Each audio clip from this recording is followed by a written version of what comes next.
सिंहगडाच्या कातळावर उभी असलेली एक दगडी रचना दिसू लागते. साधी पण राजेशाही, जणू काळाच्या ओघातही अदम्य उभी राहिलेली.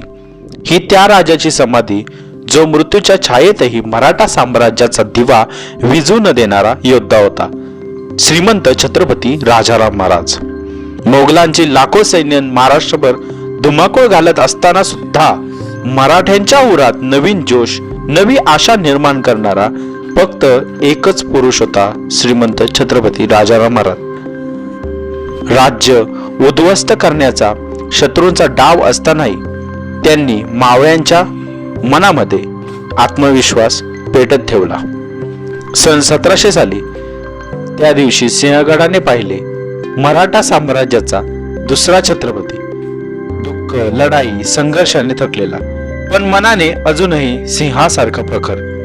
महाराजांनी इथेच प्राण सोडले आणि सिंहगडाच्या मातीने त्यांना आपल्या कुशीत सामावून घेतले.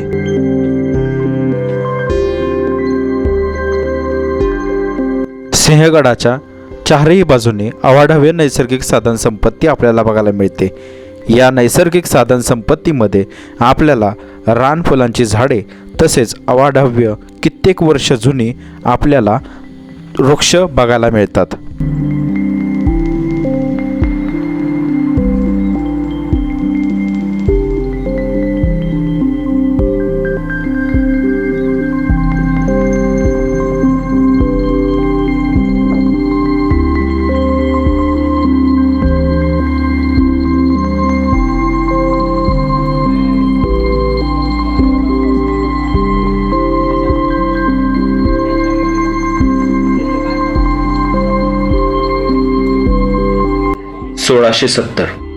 महाराष्ट्राच्या डोंगर रांगांवर काळोख पसरला होता.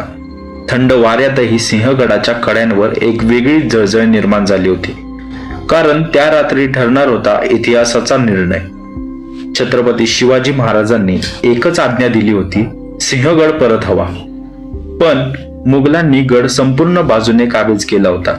दरवाजे बंद, तटबंदी प्रचंड आणि वर उभा होता उदयबान. त्याच्या समोर कोणीही उभं राहत नाही असं तेव्हा सर्वांना वाटत होतं.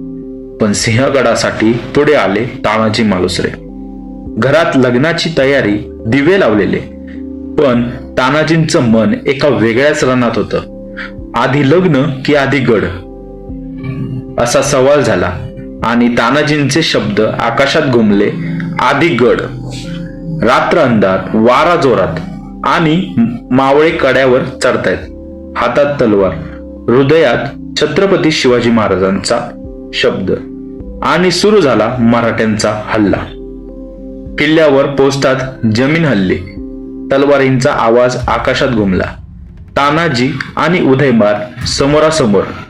ठिणग्यांचा वर्षाव, वारांचा जोर आणि त्या रणात प्रत्येक क्षणी मृत्यू डोळ्यांसमोर.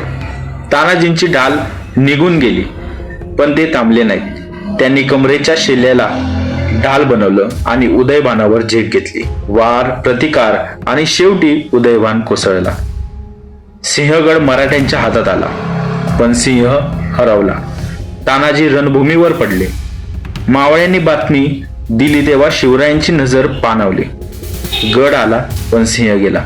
त्या दिवसानंतर सिंहगड फक्त दगडांचा किल्ला राहिला नाही, तो झाला तानाजींच्या बलिदानाचा जिवंत पुरावा.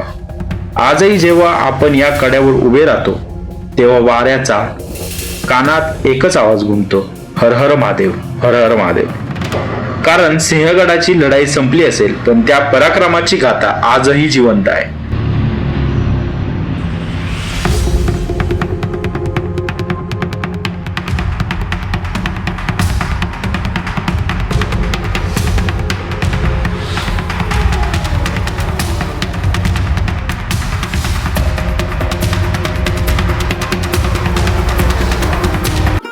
सिंहगडावरून माझा आता परतीचा प्रवास चालू होता. मी जाताना छत्रपती राजाराम महाराजांची समाधी आणि तानाजी मालुसरेंची समाधी बघितली आणि जाताना दर्शन घेऊन निघालो. मी सोबत इतिहास घेऊन चाललो होतो. तर आता आपला परतीचा प्रवास सुरू झालेला आहे. आपण आता सिंहगडवरून निघालो आहोत आणि आता आपल्याला 2 मार्ग आहेत. एक तर आपल्याला खाली डोंजे गावाकडं जाण्यासाठी मार्ग आहे, जिथून आपण सुरुवात केली वरती येण्यासाठी. 50 रुपयाचं तुम्हाला पे अँड पार्कची पावती भेटते आणि 50 रुपयाची पावती भेटल्यानंतर तुम्ही वरती येऊन गाडी लावू शकता पायथ्याला, पुणे दरवाजा 1 तिथे खाली. आणि दुसरा मार्ग आहे तो कोंढणपूर. दोन्ही मार्गाने तुम्हाला येतं. एक खेडशिवापूरकडून पण आपल्याला येता येते आणि इकडून आपल्याला धायरी, खडकवासला आणि नंतर मग डोंजे गाव ही इथपर्यंत असे मार्ग आहेत. पण आपल्याला आता जाताना सुद्धा खरं तर आमचा प्लॅनिंग चाललेला कोंढणपूरकडून खेडशिवापूरकडे जाण्याचा, पण वेळ मात्र जास्त झालेला आहे. सकाळी आपण 6ला सुरुवात केलेली, नाही 5:30पर्यंत आलो होतो आपण. 5:30 पावणे 6पर्यंत निघालो होतो. आत्ता आपल्याला वाजलेत तरी 9:40 झालेत. हो 9:40 झालेत. वेळ जास्त गेलेला आहे. आता लवकर जावं लागेल, त्याच्यामुळे साठी आपण गडावरून उतरले खाली आणि आता आपण घरी जाणार आहोत. तर असेच व्लॉग बघण्यासाठी इंडियन फिरस्ती या यूट्यूब चॅनलला नक्की सबस्क्राईब करा. तोपर्यंत धन्यवाद.